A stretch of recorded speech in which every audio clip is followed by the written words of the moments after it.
بنی اسرائیل جو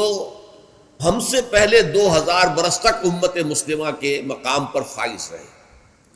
جن کے بارے میں صرف سورہ بقرہ میں 2 مرتبہ اور بھی 2 جگہ پر آیا ہے ذرا مختلف الفاظ میں، لیکن سورہ بقرہ میں تو ایگزیکٹلی انہی الفاظ میں آیا،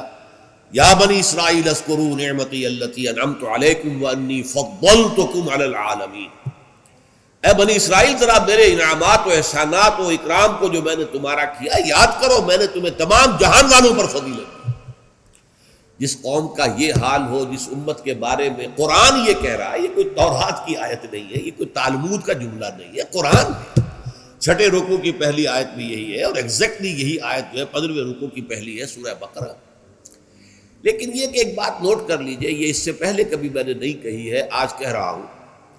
اصل میں حضرت موسیٰ علیہ السلام کا جو مشن تھا،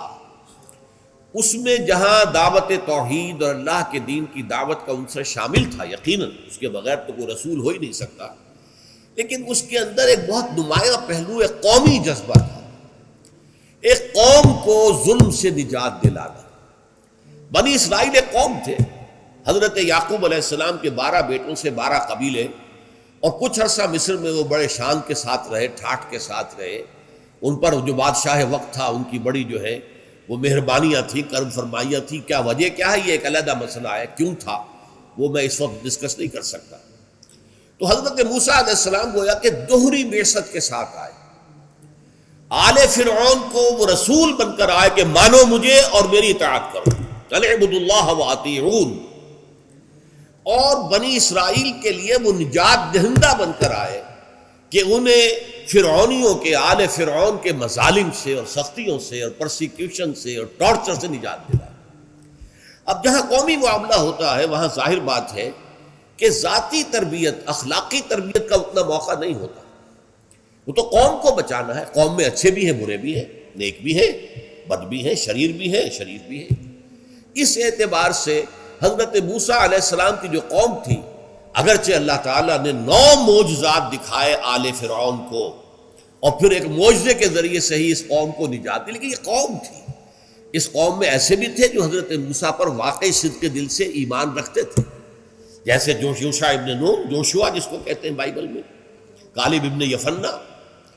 لیکن ایسے بھی تھے جو ڈھل مل تھے، کچھ مانتے تھے کچھ نہیں مانتے تھے، اور ایسے بھی تھے جو صرف اسرائیلی ہونے کی وجہ سے شامل تھے، ورنہ انہیں حضرت موسیٰ علیہ السلام کے اوپر کوئی ایمان، کوئی یقین نہیں تھا۔ چنانچہ یہ الفاظ آئے ہیں قرآن مجید میں کہ ما آمن بموسیٰ الا ذریۃ من قومہ، صرف کچھ لوگ نوجوان تھے جو ان کی قوم میں سے ان پر حقیقتاً ایمان لائے تھے، ورنہ اکثر و بیشتر لوگ جو ہے وہ ایک قومی جذبے کے ساتھ تھے کہ ہمیں ایک قوم سے جو ظالم قوم ہے نجات دلانے کے لیے یہ آیا تو ہم بھی ساتھ ہیں۔ لیکن ان کا کہیں بھی جو معاملہ بحیثیت قوم، بحیثیت مجموعی، وہ وفاداری کا نہیں تھا حضرت موسیٰ علیہ السلام کے ساتھ۔ لہذا دیکھیے اب ان کا کیا رویہ رہا عین حضرت موسیٰ علیہ السلام کے ساتھ، جن کے ذریعے سے اللہ تعالیٰ نے انہیں نجات دی، جن کے ذریعے سے آل فرعون کے سے انہیں آزاد کرایا،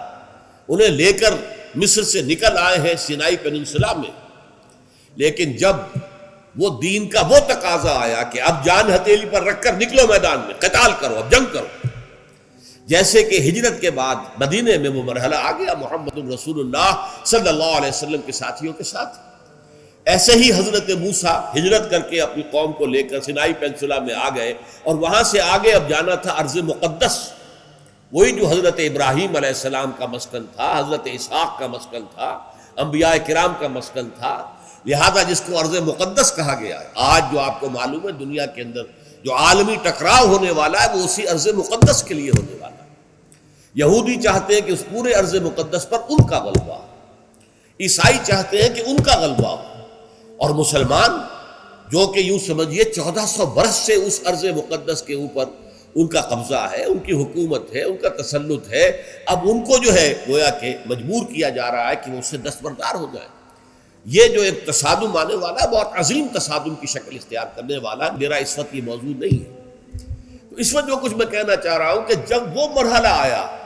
بنی اسرائیل کے تاریخ میں کہ اب جان ہتھیلی پر رکھو، میدان جنگ میں آؤ، تو کوڑا جواب دے دیا، فَاذْهَبْ أَنْتَ وَرَبُّكَ فَقَاتِلَا إِنَّا هَاهُنَا قَاعِدُونَ، جاؤ موسیٰ تم اور تمہارا رب جاؤ اور جنگ کرو، ہم تو یہیں بیٹھے۔